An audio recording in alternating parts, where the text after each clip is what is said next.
ውድና የተከበራችሁ ተመልካቾች ዛሬ ደግሞ በአዲስ ስራ መጥቻለሁኝ። እንግዲህ እዚህ ላይ እንደምትመለከቱ ደግሞ የአንድ ወንድማችንን ቤት በዚህ መንገድ ፏ አድርገነዋል። እንግዲህ ግርፉን ውስጡም ሊሾ አለ፣ ዙሪያውን የማሳያችሁ ይሆናል።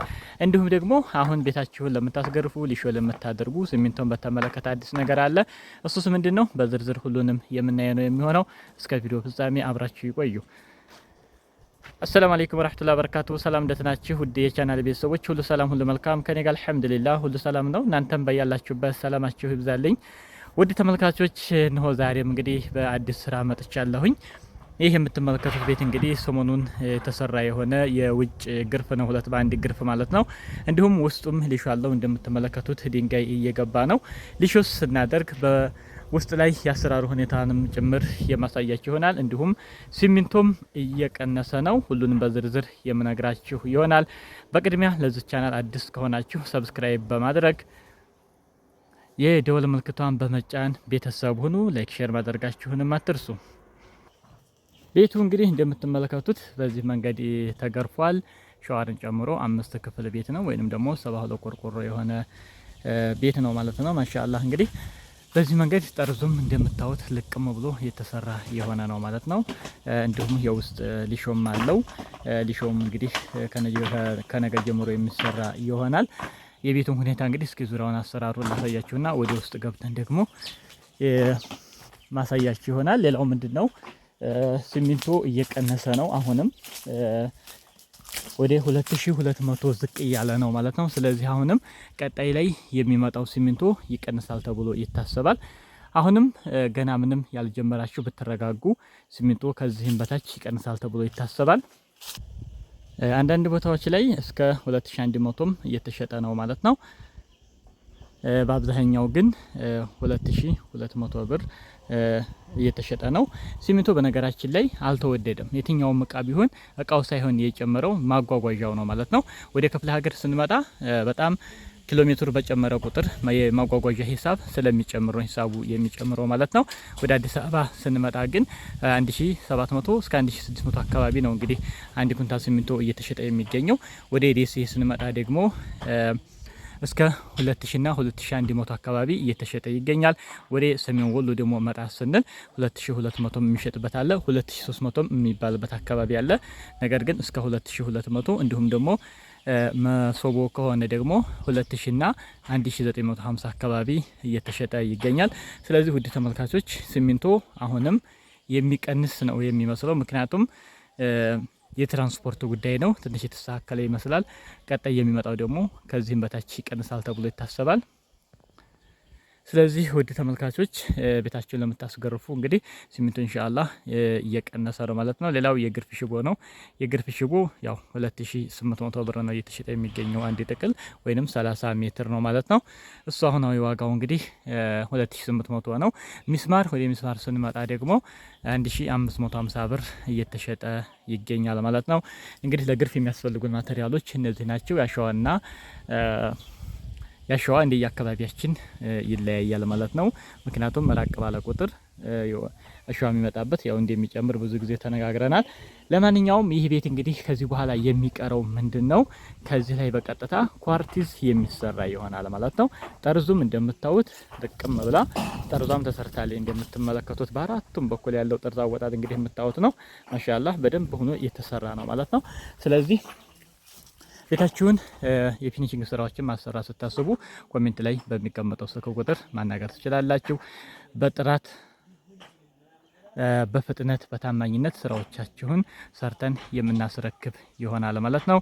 ሌላው የኮርኒስ ስራዎችም እንግዲህ የጅፕሰም ጉዳይ ነው ትንሽ ያስቸገረ። ኢንሻአላህ በቅርብ መፍትሄ ካገኘ ስለሱም እንግዲህ የምመለስበት ይሆናል ማለት ነው። ውድ ተመልካቾች እንግዲህ ያው ይህ ስራ አሁን እንደምትመለከቱት ሁለት በአንድ ግርፍ የሚባለው ይሄ ነው። ከጭቃው ላይ በቀጥታ እንደዚህ አድርጋችሁ ካስገረፋችሁ ሁለት በአንድ ግርፍ ይባላል ማለት ነው። ከዚህ በኋላ ምንድነው የሚቀረው? ጠርዙም ሁሉም ወጥቷል። ኳርቲዝ ብቻ ነው የሚሰራ የሚሆነው ማለት ነው። ሽምብራ ግርፍ መቼም አሁን ላይ የሚያስገርፍ አይኖርም። ሽምብራ ግርፍ ቀርቶበታል። ስለዚህ ኳርቲዝ የሚሰራ ይሆናል ይህ ቤት ማለት ነው። ለማንኛውም ይሄን ይመስላል። ወደ ውስጥ ምንግባና ቤቱ እንግዲህ ፊት ለፊት ላይ ስንመጣም ያው ዛፉ ጋር ሙሉ ለማስገባት ስላልተመቸ ነው። ይሄን ይመስላል እንግዲህ አሰራሩ። የጠርዞቹንም የመስኮቱንም የፍሬንቹንም ጠርዝ ዙሪያውን ያለውን ነገር ስራዎች እንግዲህ ያያችሁት ነው። ይህን ይመስላል። ወደ ውስጥ ደግሞ ስንገባ ይሄ ድንጋይ እንግዲህ እንደምታዩት ውስጥ ላይ የሚገባ ነው። ገረገንቲ ተሞልቶ ነበር። ውስጥ ስንገባ እንደምትመለከቱት እንግዲህ ይሄ ገረገንቲ ተሞልቶ ነበር። ገረገንቲ የተወሰነ ተቀንሷል። በድንጋይ ነው የሚሆነው። የውስጥ ሊሾ እንግዲህ ብዙ አይነት አማራጭ አለ። ያ ምንድነው? በድንጋይ አለማድረግ ከተፈለገ ደግሞ በ2 ሜትር ኩብ ጠጠር ቢገዛ አብሮቶ ወቅቱ አንድ ደግሞ የሚነጥፍ ተደርጎ በቂ ይሆናል። ወይንም ደግሞ በድንጋይም እንደዚህ አድርጋችሁ ማሰራት ትችላላችሁ ማለት ነው። እንደምታዩት እንግዲህ ይህንን ይመስላል። ወደዚህም ስንመጣ እንደዚህ ነው። ይሄ እንግዲህ ከነገ ጀምሮ ኢንሻአላህ ስራ የሚጀመር ይሆናል። የውስጡ ሲያልቅ ደግሞ አሳያችኋለሁኝ።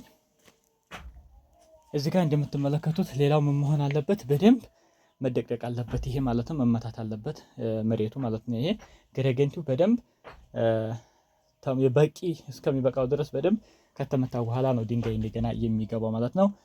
ምክንያቱም ገረገንቲው በደንብ ካልተመታና ካልጠበቀ ሊሾ ብታደርጉት የመሰነጣጠቅ ባህሪ ስለሚያመጣ በደንብ ውሃ እየተርከፈከፈ መመታት መቻል አለበት ማለት ነው። ይሄ እንግዲህ እንደምታዩት በደንብ ተመቷል። እንደዚህ ከዚህ በኋላ ድንጋዩ ይገባል ማለት ነው። ሊሾው ጽድት ያለ ይሆናል ማለት ነው። ውድ ተመልካቾች ይህን ይመስላል። ውስጡ እንግዲህ ሊሾው ሲያልቅ ደግሞ ሙሉ መረጃውን ከውጭ ጀምሬ የሚያስፈልጋችሁም በእርግጥ በቅርብም ሰርቼላችኋለሁ። በድጋሚ አሁንም የምሰራላችሁ ይሆናል። የሲሚንቶ ዋጋ እንግዲህ ሰሞኑን ከሰራናቸው ቤቶች በ2700 የተገዛለ፣ 2600 የተገዛለ፣ 2400 የተገዛለ ኩንታል ማለት ነው። አሁን እንግዲህ ከነገ ጀምሮ ያለው ገበያ ደግሞ ወደ 2200 ዝቅ ብሏል ማለት ነው። ቀጣይ ደግሞ ኢንሻአላህ ከዚህም በታች ይቀንሳል ብለን ተስፋ እናደርጋለን ቢኢዝኒላህ። ስለዚህ ውድ ተመልካቾች ለዚህ ቻናል አዲስ ከሆናችሁ ሰብስክራይብ ማድረጋችሁን አትርሱ። ላይክ ሼር አድርጉ። የምታዩት ይሄ ሁሉ የተደቀደቀበት ነው። ይህ ይቀረዋል ገና ሳሎኑ ላይ ማለት ነው። ይህ በደንብ ይመታል ገና ሲሚንቶም ስላለ ሲሚንቶም ይነሳና ይህ በደንብ የሚደቀደቅ የሆነ ውሃ የተርከፈከፈ ማለት ነው። ወደ ግድግዳው ስንመጣ ደግሞ እንደምታዩት ምርጉ ደግሞ በዚህ መንገድ ልጥፍ ነው የተደረገው። ምክንያቱም ለጅብሰም ቻክ ታስቦ ነው እንግዲህ መረጋው የተመረገው ማለት ነው። ከዚህ ላይ እንደምታዩት ሙሊቱ ያው ልስን በሉት አልተለሰንም፣ ግን እንደ ልስን ተደርጎ ነው የተሰጠው ማለት ነው። ይሄ ማቴሪያል በጣም ሴቭ ያደርጋል። አሪፍ ነው። ስራውም ቆንጆ ነው የሚሆነው ለቻኩ።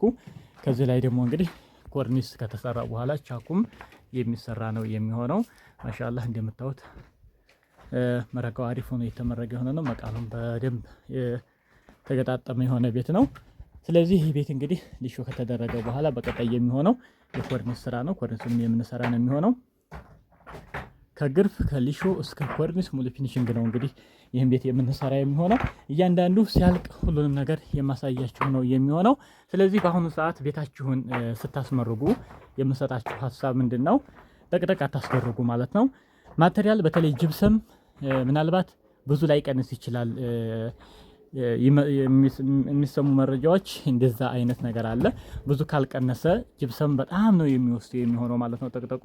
ስለዚህ ማቴሪያል ሴቭ እንዳደርግላችሁ ቤታችሁን ወይ ልስን ወይንም ደግሞ ለለጥፍ ከሆነ ደግሞ ልክ እንደምታዩት መልኩ አስተደርጋችሁ ብታሰሩ ማቴሪያል ይቀንስላችኋል። ሲሆን በቀጥታ ልስን በደንብ ቢለሰን ማቴሪያል ሴቭ ያደርጋል ወይም ይቆጥብላችኋል። ጥቅጥቅ ከሆነ ግን እጅግ በጣም ብዙ ማቴሪያል ስለሚል ወጭ በጣም ታወጣላችሁ ማለት ነው። ሌላው የመብራት ዝርጋታ ለምሳሌ አብራችሁ ማዘርጋት ይኖርባችኋል። እነዚህ ለምሳሌ ኮንዲት አለ እዚህ ጋር እንደምትመለከቱት ሽቦ ምናምን አለው። በሽቦ አማካኝነት ገመዱ በያለበት የሚገባ ነው የሚሆነው ቻኩ ሲሰራ ማለት ነው። ስለዚህ የመብራት ዝርጋታን አብራችሁ ብታዘረጉ ባንድ እግር አሪፍ ነው። ኋላ ምንም አይነት ቁርቆራ ነገር አይኖረውም ማለት ነው። ለማንኛውም ውድ ተመልካቾች አዲስ ነገር ሲኖር አሁንም መረጃዎችን ወደ እናንተ የማቀርብላችሁ ነው የሚሆነው። ይህን ቻናል በድጋሚ ሰብስክራይብ ሳታደርጉ የምትመለከቱ ሰብስክራይብ ብታደርጉ እጅግ በጣም ትጠቀሙበታላችሁ ማለት ነው። ሰብስክራይብ አድርጉ፣ ላይክ አድርጉልኝ፣ ሀሳብ አስተያየታችሁን ኮሜንት ላይ አስቀምጡልኝ። እንዲሁም እንዲያቀርብላችሁ የምትፈልጉ የትኛውም ጥያቄ ካላችሁ ኮሜንት ላይ አስቀምጡ። ለሁላችሁም ምላሽ የምሰጣችሁ ነው የሚሆነው። በሌላ ቪዲዮ እስከምንገናኝ ወሰላሙ አለይኩም ወራህመቱላህ ወበረካቱ።